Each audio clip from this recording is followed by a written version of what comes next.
Hey everybody, it's Allie, and welcome to our YNR chat for Sunday, February 9th, 2014.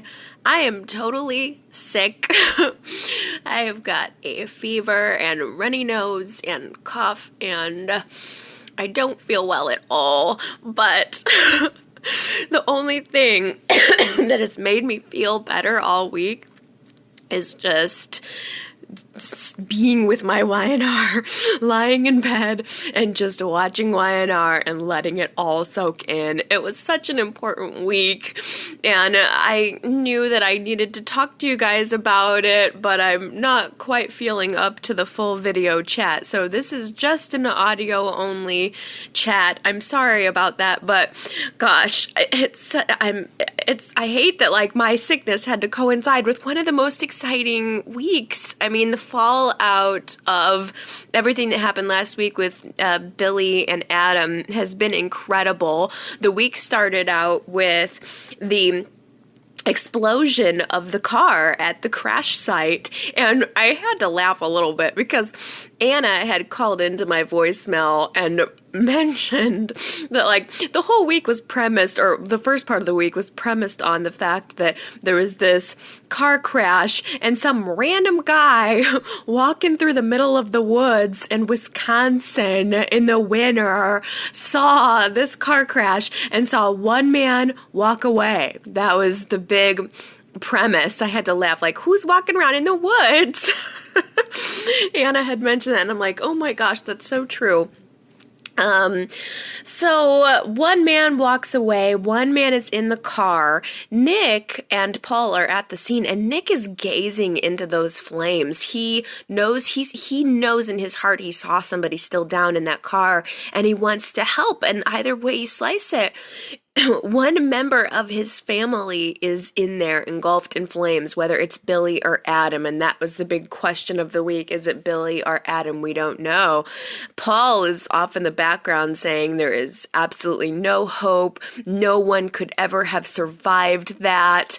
I mean, knowing what was going on with the casting, I knew, of course, that Billy was going to be the one to escape, but in my heart, I thought, what's going to happen is, even early in the week, I thought Adam is going to be presumed dead, and that's going to give him the perfect way to escape to Paris exactly as planned. I mean, I would imagine they're going to bring Adam back in a couple of months, even if it's a year, and they're either going to say that he had amnesia or something, I don't know, but I almost like it better that if he just decided to escape to Paris as originally planned. But I don't know. The car wreckage, apparently they fell down onto the frozen lake. I didn't realize that. I thought it was just on the regular ground, but apparently the car crashed onto a frozen lake, and then as the explosion happened, the car sunk down to the bottom of the lake. And I mean, could it be any worse? I mean, are they sitting around in the writer's room just thinking, like, how many other ways can we make it appear as if Adam is dead? I mean, crashed and then burned and then dunked down in the bottom of the lake? Who came up with that? I mean, as a viewer and an Adam fan, I know Adam Newman could be shot, he could be exploded, and then sunk down to the bottom of a freezing lake, and he will never be dead. Never. But that is the presumption in Genoa City this week. Victor takes a walk to the crash site and knows in his soul that his son is dead. He just has a feeling. And we got this wonderful flashback toward the beginning of the week of Victor at the farm with a young Adam. I even remember that little actor. That was very close, within the first year or two of when I started watching the show, and I loved those flashbacks. And Victor is not known to Adam as being his father. Hope has asked Victor to keep his distance, but Victor still wants to, be friends with the little guy. So Victor is showing a young Adam these moves that he has with a soccer ball. Like, it was so cute. I mean, say what you will. I don't know. I think Eric Braeden is a very interesting man. I mean, the way he was flipping around that soccer ball, he's like multi-talented. I don't know why. I'm basically a child in that way, maybe, because I'm looking at him batting around that soccer ball and I'm totally impressed. And Victor is such an interesting character. It just took me back to my early days when I was a fresh Y&R viewer, young teen.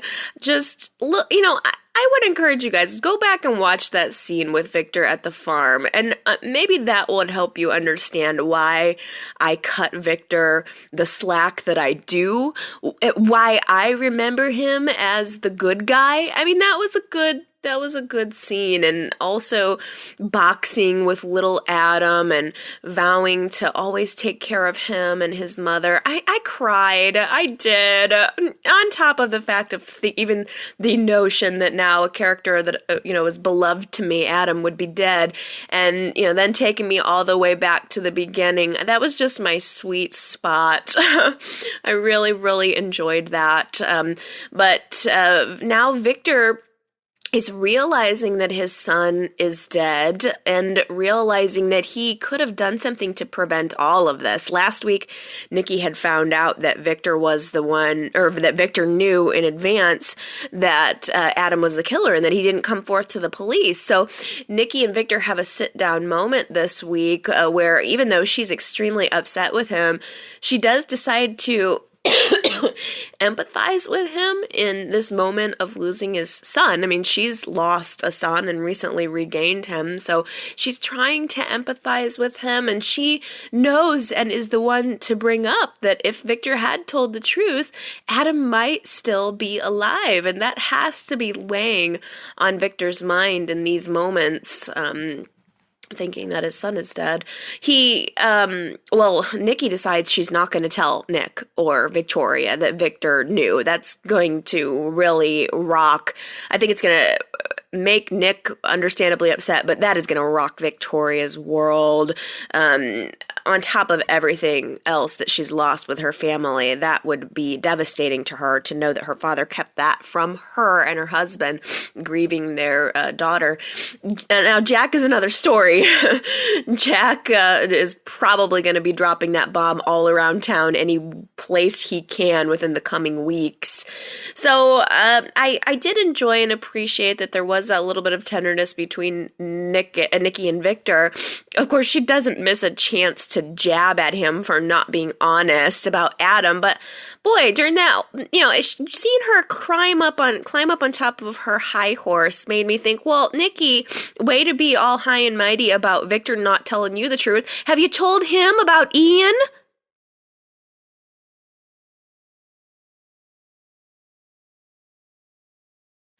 Early in the week, Chelsea has not heard about the car crash or anything about the explosion. All she knows is that Adam has confessed to having run over and murdered Delia, and she is stuck in her own world of grief. She is blaming herself for not seeing what was going on. All of the little signs that were there for the last several weeks are now flashing in front of her eyes, and she's realizing what was actually going on with Adam. And she does blame herself, especially because she's so close to Chloe and so close to that situation. And I thought it was very interesting. Chelsea is, in this moment, having a very hard time finding forgiveness for Adam. She's struggling to reconcile the man that she thought she knew and the life that she thought thought they had with the now reality. And Anita stops by, and boy, it sure was very interesting. Anita was actually there trying to present Adam's side of the situation. Anita has been, I think, Adam's number one fan since the beginning, and of course we all assumed it was because of his deep, deep pockets, but she just did seem to understand him. She tells Chelsea Adam wasn't trying to be callous with what he did. He wasn't trying to be cruel. He was scared. He didn't want to lose you or lose Connor. And it's funny, I got a voicemail from Gary this week, and he said, of all of the people in town, it's funny that it would be Anita who would truly understand Adam's position. It was an interesting little dynamic. Now, Jack brings the news to Chelsea alone, and he lays out the situation as as he knows it, that there was a car wreck, that they found Adam's SUV, and I don't know if he told her about the explosion or what, but the way Jack lays it out to Chelsea, she maybe has a sliver of hope. The air in the room is not Adam's dead. Jack doesn't come to the apartment telling her Adam's dead. He's, kind of giving her little baby steps toward what happened. And then Victor stops by with his ray of sunshine to tell her husband's dead. He says that in no uncertain terms. Look, I was at the crash site. I saw it. There's no way Adam would have survived. He's dead. And Jack gets a phone call from Victoria, who shares the news that Billy has actually come home. And we'll talk about that later because, it was so good. But Jack and Victor and Chelsea are in the apartment alone together, and Jack gets this phone call in the midst of not knowing, is it Adam that's dead? Is it my brother that's dead? Neither situation is going to be happy news, but Jack gets the phone call that Billy is still alive, and he's relieved that his brother is still with us, but now realizes that he has to pass along this horrible news about Adam, who he thought of as a son. And he has to tell Chelsea and, confirm this news for her. And he's there comforting her. On top of everything else that Chelsea has gone through with the situation, now he's dead. And it was so moving. I could feel that it took a lot for Jack to be there with her, and I thought that said something about his character, that he would be there comforting her instead of being there with his family. Jack has this sense of loyalty to Adam's family. It's a promise that he made, and so he was there with Chelsea. And Jack even brought himself to tell Victor this news, and in fact he said, I'm sorry for your loss. And I'm sure that didn't go very far with Victor. But now Jack leaves, and Chelsea and Victor are alone in the apartment together with this realization that Adam is dead. And Victor immediately starts to try to be there for Chelsea and comfort her. And gosh, as I'm watching Victor this week, trying to weasel his way in on Chelsea's family, really, I keep thinking about Ian Ward. It's like Ian Ward has this way where he will present information like it's totally harmless and lull you into doing what he wants. And Victor's not that different. Victor has eyes on his grandkid, and maybe he sees Connor as a chance to make up for the childhood that he missed with Adam. We know that's what was on his mind as he stood at the wreckage site. But Victor's sense of family loyalty and what love means is so twisted. And I just keep thinking, as Victor's trying to convince her to lean on him, or he's there trying to offer support, I just keep thinking that Chelsea needs to hop on a plane and just fly to Paris exactly as planned. There's no reason this woman can't take care of herself. She doesn't need Victor. It's only going to cause her more problems. Well, I thought And I was very happy. I'm not happy that Y&R killed Adam, but very happy that a couple days later or hours later or whatever the timeline was, Sharon goes to see Chelsea. Sharon has learned the news that Adam is dead too. Adam was one of the loves of her life, and she actually went to go see Chelsea. I mean, they're kind of the mourners.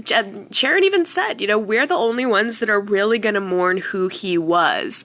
Victor mourns the son that he never had, or the person that Adam didn't turn out to be for him. But Chelsea and Sharon knew Adam intimately. They're the widows, and they're the ones that are going to mourn him. And as soon as Sharon starts to bring this up, Chelsea says, oh, but we're not going to have a service for him or anything. He's not dead.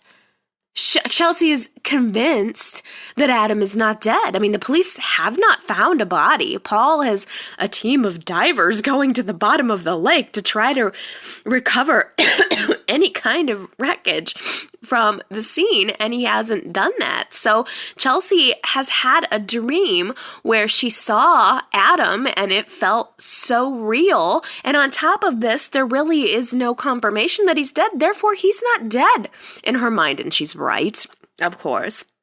But I really enjoyed seeing Chelsea and Sharon there together, because Chelsea confides this in Sharon, and Sharon is, of course, the perfect person to talk to about this. Sharon is constantly seeing ghosts, constantly seeing things that aren't there, and Sharon tries to give, a little bit of comfort to Chelsea about that and says, Adam is dead, and, I know what it's like to see a ghost, and, you gotta try to focus on what we know, what reality is. But Chelsea's right, of course. Adam is not dead. He probably did come to her as a vision to say goodbye to her. I don't know.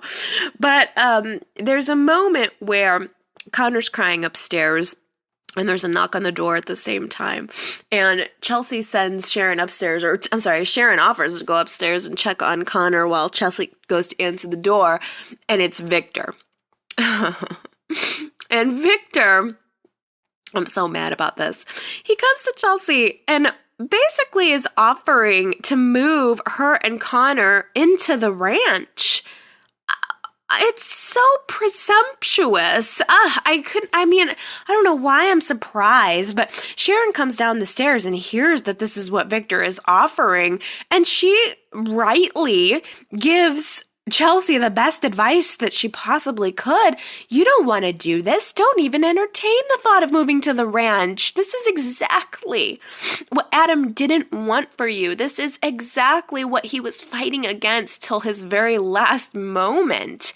And Chelsea is totally torn. I think that she's so shocked by what the reality of the situation is now. When she thought she knew what was going on, she was wrong. And now she doesn't, her sense of what's right and wrong, I think, is completely thrown out of whack. So she's here right in the middle of Victor saying, come move in with me, and Sharon saying, no way, when Jack walks in the door. And Jack is feeling betrayed on all levels. Betrayed by Adam, betrayed by Victor. But Jack is taking the vow that he made to Connor very seriously. When Jack agreed to be Connor's godfather, it was a vow that he took to Connor, not necessarily to Adam or to Chelsea. Jack vowed to be there and to act in the best interest of Connor. So Jack is there trying to, give her the same advice that Sharon was. Sharon ended up leaving, and it's just Jack and Victor and Chelsea in the room together. And I don't know why, but Chelsea just seems to be leaning toward Victor. Jack gives her the best advice he can, and then he leaves, and there's another moment where Chelsea and Victor are alone together. They're the last they're the surviving members of the family, the immediate family of Adam, and Chelsea seems to be giving him her ear. Victor offers, oh my gosh, to have a house built on the property for her, And she says, what, so you can make him a Newman? And he says, he's already a Newman. I hope she does not fall into this trap. I mean, I have not been the world's biggest fan of Chelsea, but I don't want to see her be a kept woman.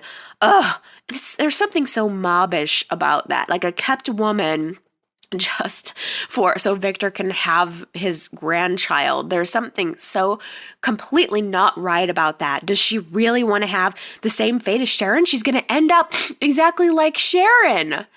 Now, at the very end of Friday's show, just as Chelsea's considering this, we as the audience see a shot of a bloody hand in the snow. And at this point, Billy's already safe and sound. He's been discovered. So we know that's Adam's bloody hand moving a finger. I mean, I don't know how long he would have had to been outside in the snow, but I think as viewers, that is our probably final nod that Adam is alive.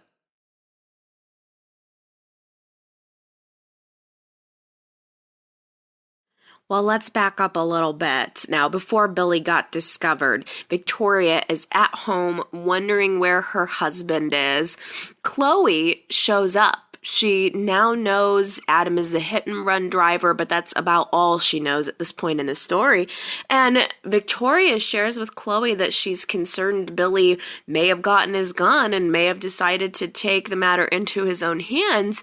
And boy, I don't know, I was a little surprised, but Chloe was in completely the same headspace as Billy. She wants revenge just as much as Billy did. And oh my gosh, I thought, well, it's going to be hard for her to comfort Chelsea when she's glad her husband is dead. I mean, Chloe has bloodlust. She wants Adam dead, and she wants and hopes that Billy kills him. And she's saying all this to Victoria, and Victoria and me were like, you want Billy to throw his life away and lose his family to kill Adam? I mean, I understand that Chloe wants to make sure Adam doesn't get off on a technicality because of his money and his status and, you know, the fact that he's a Newman, but letting Billy go down too would be doubly bad. It wouldn't resolve anything. I mean, an eye for an eye is going to make everybody blind, obviously. So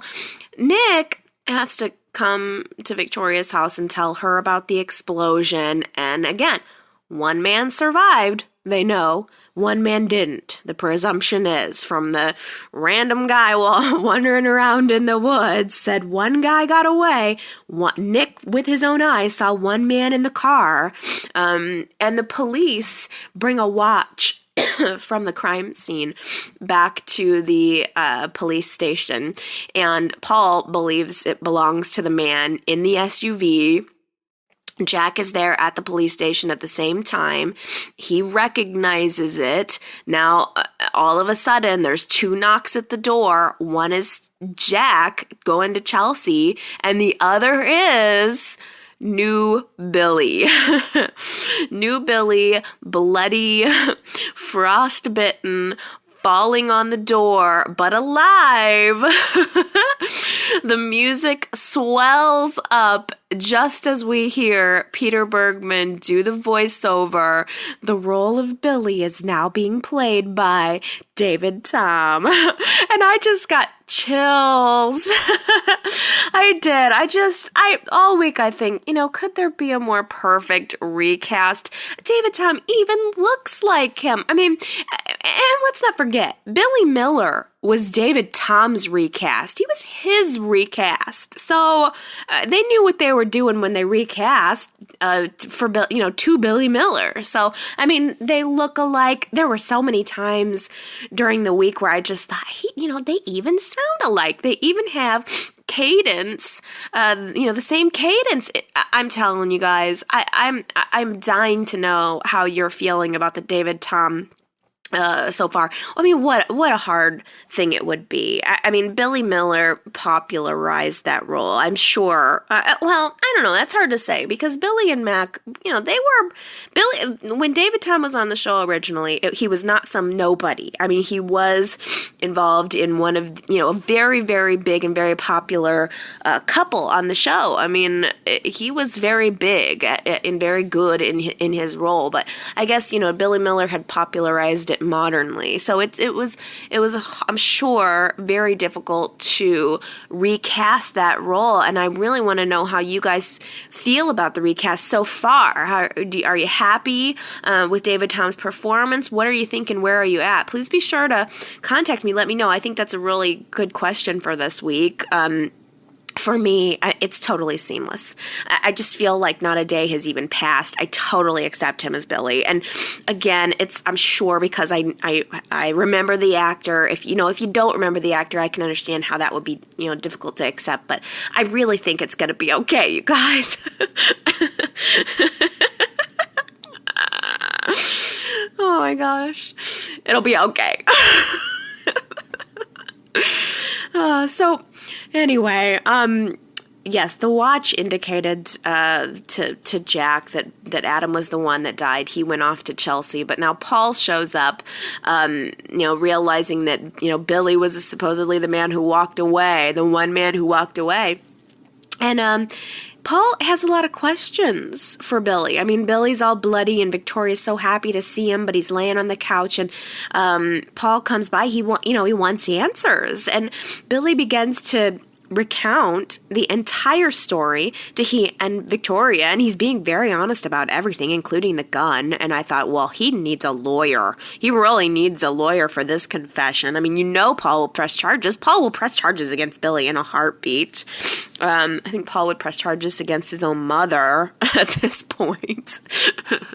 But in Billy's recount, he seemed to think that Adam wasn't in the car.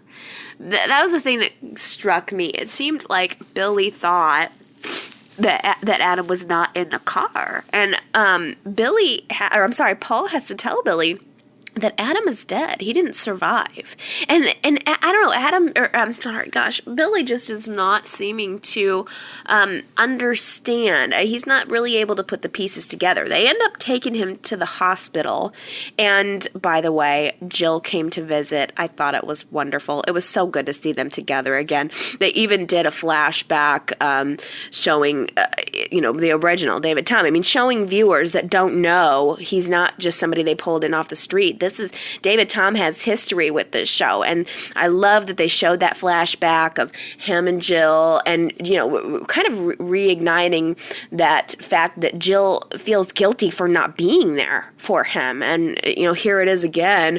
Jill really wasn't present for all of this going down. Now she had her reasons, of course, being Colin, but we'll talk about that later.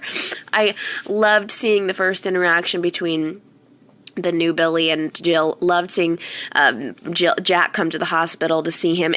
I'm really enjoying it as if it were a long-awaited reunion. Now, the whole time Billy is in the hospital, Victoria is by his side, and she wants to know what happened to Adam. And the whole time you can tell Billy knows that the gun went off. He is having flashbacks. He knows there's more to the story than what he's saying. I mean, a cop came by to ask him to ID the gun.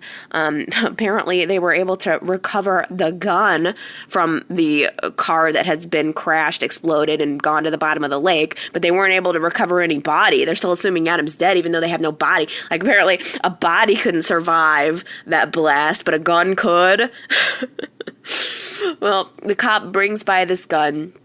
He asks Billy to ID it from his hospital bed, and he says, the gun's been discharged.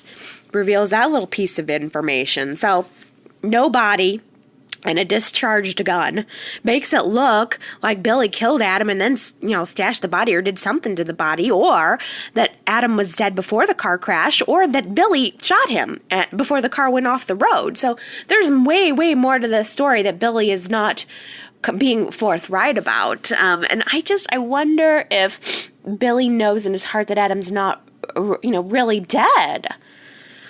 I think that's true. I think Billy knows. I just don't know who did Nick see in the car then. I'm a little confused. Maybe it's the fever, but who did Nick see in the car if it wasn't Adam? I'm not sure. But the entire time they're at the hospital. Stitch is right there by Victoria's side. He is her new best friend. He's being there for her. Kelly stops by too, and she's being all suspicious. Stitch thinks she's being suspicious. I think she's being suspicious. I think she's guilty of killing Delia. I think she is the murderer we are waiting to actually find out about. But Kelly and Stitch have another confrontation. I'm still struggling to understand exactly what it was that happened between them. I'm assuming it was just an affair that ended up getting him and his marriage broken up. But Stitch confronts her about sleeping with Billy. He just, figures it out. He seems to know her game, and she ends up confessing to it. She tells him, yes, I did it. And I just wonder if the reason he knows her game is because it's similar to what she did to him. And now, if he has lost a marriage due to Kelly getting upended, however that would have come all about. Obviously, it takes two. But I'm wondering if Stitch is going to be compelled to tell his new best friend Victoria about his suspicion. And Stitch and Kelly are in the middle of having one of their fights when he's, just basically telling her, stay away from Billy. You don't need to ruin the marriage, sleeping with the guy. And Nikki overhears them arguing. I mean, they don't name names or anything. Nikki sure doesn't know that they're talking about her son-in-law.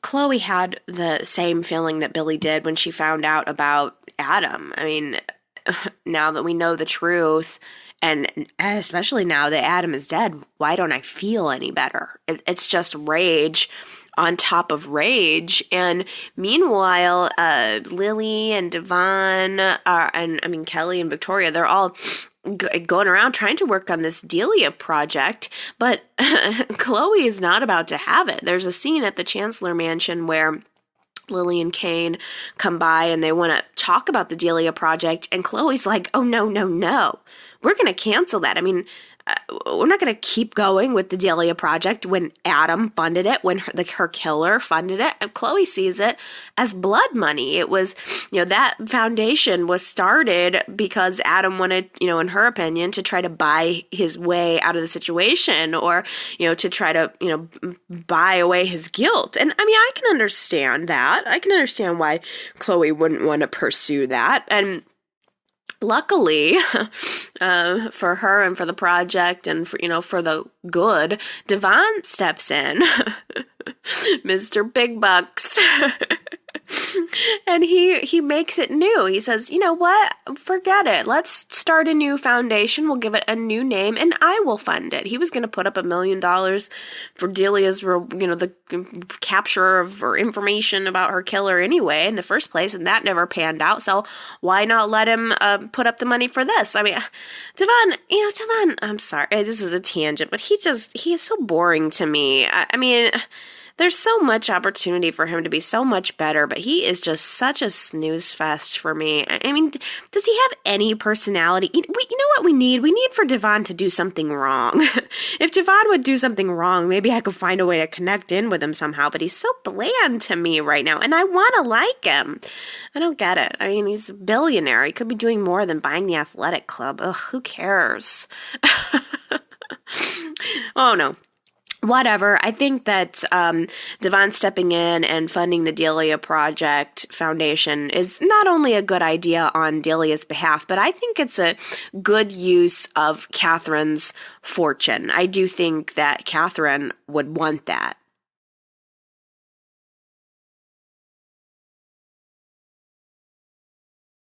Well, big twist of the week.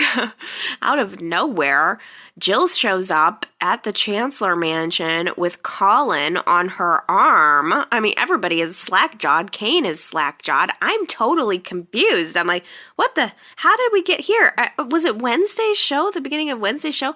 Was anybody else I thought I missed an episode.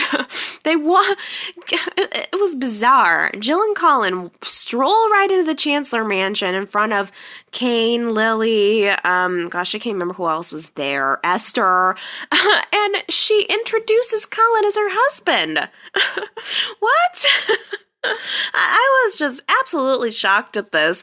Jill goes on to tell the story of their happy reunion, and then it starts to become clear. It's spliced in with the reality of her kidnapping.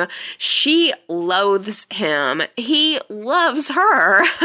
I think he wants her, and he wants to be married. And so all of a sudden he's saying, he's got her kidnapped, handcuffed to the bed, and is saying, we're going to get married now. And she's like, are you nuts? I don't understand it. He makes her sign a prenup where he gets 50% of everything, and she's of course resistant, but then he says, do you ever want to see Kane again? You ever want to go back to your life again? Sign. So she does, and that's it. They're back in Genoa City, married with a prenup. I don't know. I mean, it's weird. I never loved Colin, never. But I do love that he's a storyline for Jill. I do love seeing Jill on the screen. And I had gotten a message from Gary this week, and just kind of going on about Colin really not fitting into Genoa City, and I could see that. I think maybe because he's been such a big character on General Hospital, it might be hard to see him as another role. I think he's got an okay personality. I really did not like him at all the first time around. He was just a pure bad guy, and it does seem like they're bringing him back now to be a little more reformed. I mean, sort of your more lighthearted bad guy. So, I mean, he's got a lot of jokes, and he's got a lot of, sass about him. I'm just going to hold off judgment because I don't know what to think. Again, I like that it's bringing Jill back into the fold. I do like seeing her more.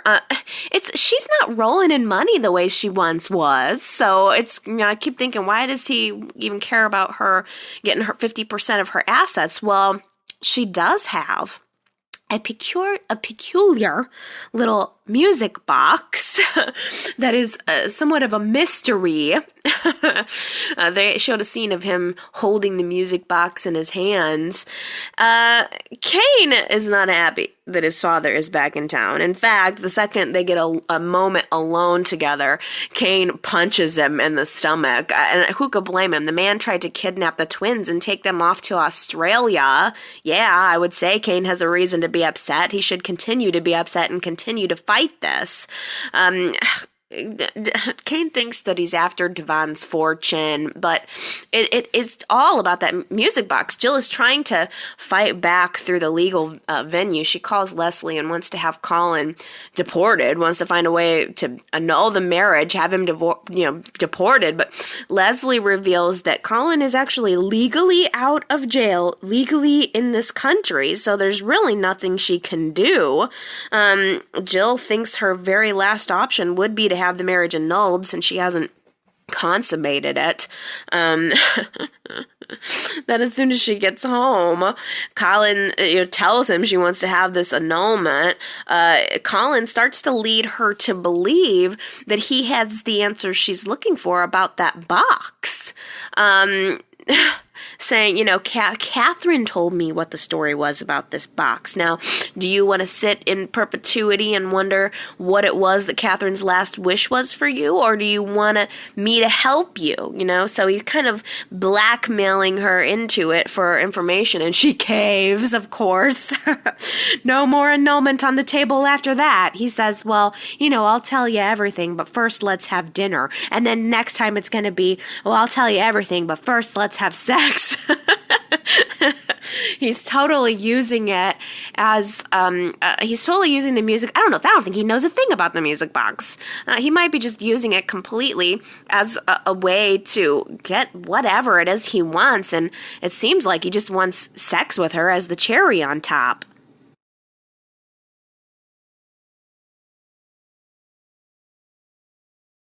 The showdown between Michael and Carmine. The big cliffhanger last week was Michael showing up at Carmine's door, knocking on it, revealing that Carmine is indeed still alive. Michael lets himself into the apartment. Gosh, this seems like so long ago, doesn't it? Maybe just because so much else has happened.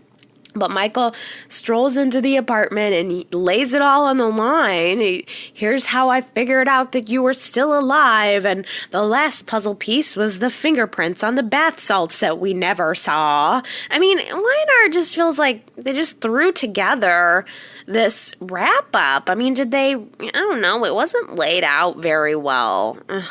I'm not feeling it. This should have happened months ago. They should have revealed that Carmine was alive months ago, back when I cared.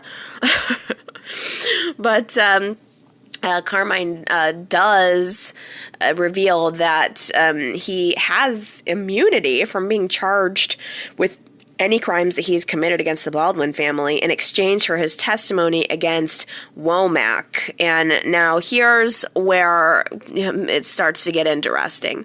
Michael says, you got to help Finn. I want you to help Finn. He's getting ready to go down for your murder, and I need you to help get him out of jail, or I'm going to kill you. It will be easy. In fact, you're already dead. No one's going to notice or question it at all. But Carmine's like, you need me. I don't need you. But Michael has one more card up his sleeve, the King of Hearts, if you will. He says, I'll tell Womack that you're the snitch, that you're the one that got him thrown in jail, and he's almost free. He's going to be out soon anyway. And, Carmine, I don't know what would stop him from, doing that anyway. I don't understand why the FBI would let Finn be sentenced to a man's murder who's in custody. Wouldn't the FBI have quietly stepped in and swept this whole thing under the carpet? I mean, it just doesn't make any sense to me. I was just happy that Michael busted into the hearing as expected. He's got a video of Carmine with a newspaper showing that he's alive on today's date, and all charges are magically dropped. I mean, is that it then? I mean, did Y&R just bring that back for one episode just to wrap up this stuff? Are we ever going to see Carmine again? Is that it, or is there more to come?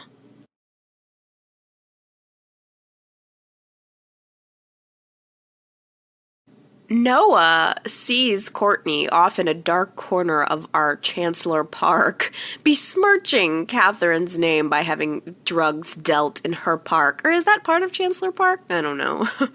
But Noah looks off, sees Courtney in a corner. It looks like she's doing some more drug dealing. And then he confronts her, and she's actually with this handcuffed guy, and she reveals she's arresting him.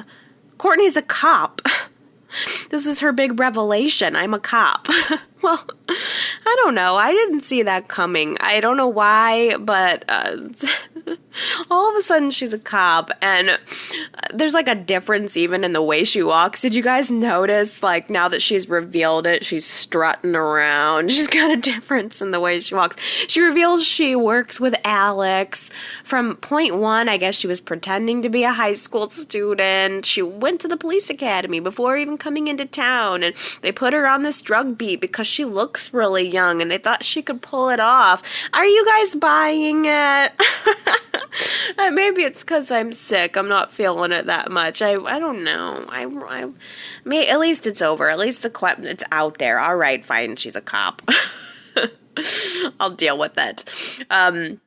The problem is Noah still loves her, but he knows that he loves the person that she put forth. I mean, she still loves him, but she knows exactly who he is. He was honest about who he is. I mean, she's not really even the age that she said she is. I mean, she's actually Noah's age. So she still loves him, but Noah doesn't know who she really is at all.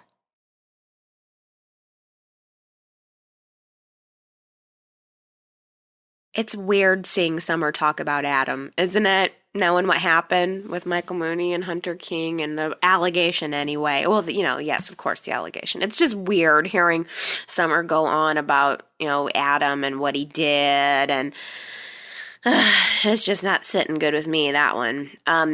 Summer goes to Sharon, and it kind of talks a little bit again about Adam. I want to see more of Sharon's grief process over Adam's death. Again, Adam was one of the loves of her life, so I want to see more of that. I hope Y&R continues on that.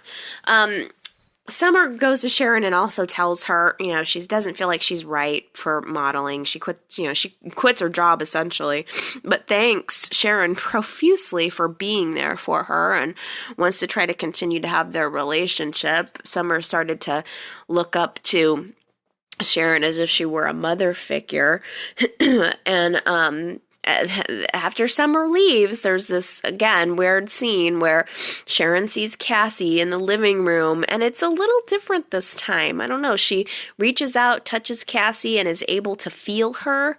I don't know if that means maybe Cassie could be alive, or if Sharon's delusions are getting worse. I mean, she is on her meds. I don't know. But it's obvious that Cassie wants Sharon to tell the truth. It's just still an awkwardness hanging above her relationship with Summer, her relationship with Nick. The truth needs to come out. Summer needs to know who her father is. She's reaching out, trying to find something that makes sense, and it's ending up leading her right to Ian Ward. She runs into him again at the club, and he is Mr. Charming. I mean, this lie that Sharon is told is leading Summer right into danger.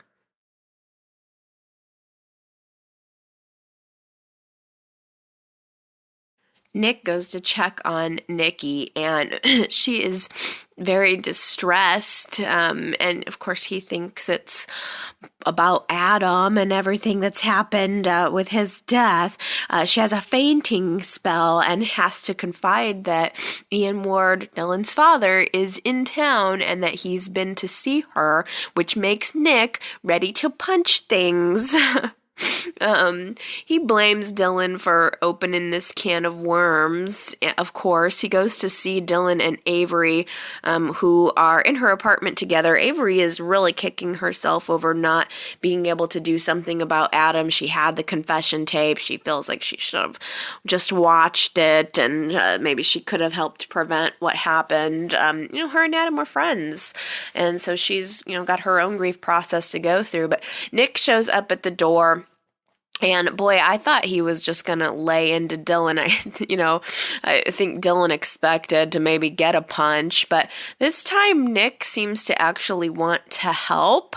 He reaches out a hand and tries to call a truce with Dylan and says he wants to work together to try to find Ian. So this is kind of interesting. I thought that the big showdown was going to be Ian versus Victor, but maybe it'll be Ian versus Nick and Dylan together.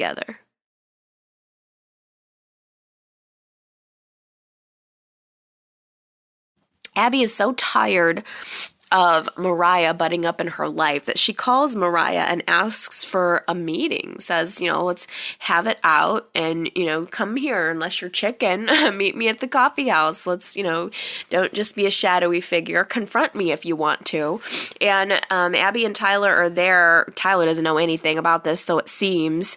They're waiting for Mariah, waiting for her, and she doesn't show up. And Abby's, I think, upset about this because she really wanted to have the confrontation. After she leaves, there's a moment where Tyler, I don't think he knew it was all going down, but he sneaks off and calls Mariah and thanks her for not showing up. He just didn't want to have the confrontation. But I just keep thinking, why is Tyler not taking this more seriously? If his ex is actually kind of torturing Abby and has it out for her enough to lock her in a building overnight, then I think he should be taking a more active role. And plus, not only that, if it's making Abby uncomfortable, and if Abby is the woman of Tyler's dreams, the woman that he loves, then he should be taking this situation by the horns and telling Mariah to buzz off forcefully.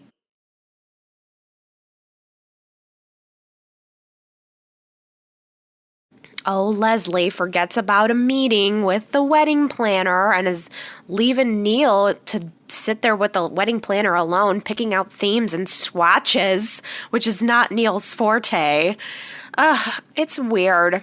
Neil has had plenty of good women dying to get him down the aisle. Why does he want to marry someone he has to drag down the aisle? Finally, they, talk after she's missed this wedding, and they finally have a moment together where they're actually communicating. And Leslie, at first just says, this isn't me. Marriage isn't me. I wasn't the little girl who was dreaming of her wedding day. I didn't have this all planned out in my mind. In my mind, marriage was not a positive thing. Look what happened with my parents. And I identified with her when she was saying that. I thought that was very honest moment.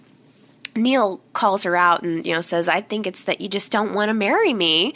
And she finally gets to reveal what it is that's really bothering her. She says, why do I need a marriage? What is that going to do for me? I have a will.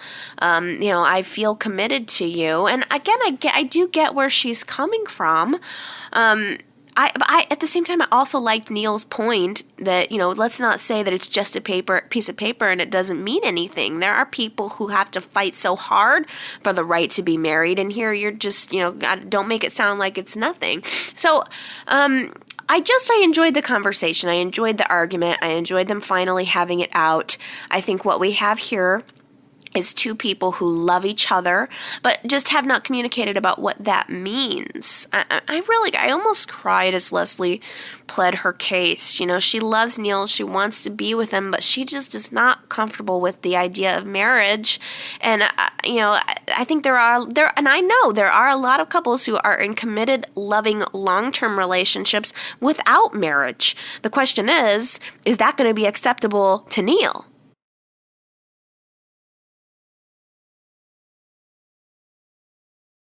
Okay, you guys, that is all. I am sitting here with a box of Kleenex and a very large wastebasket full of used Kleenex.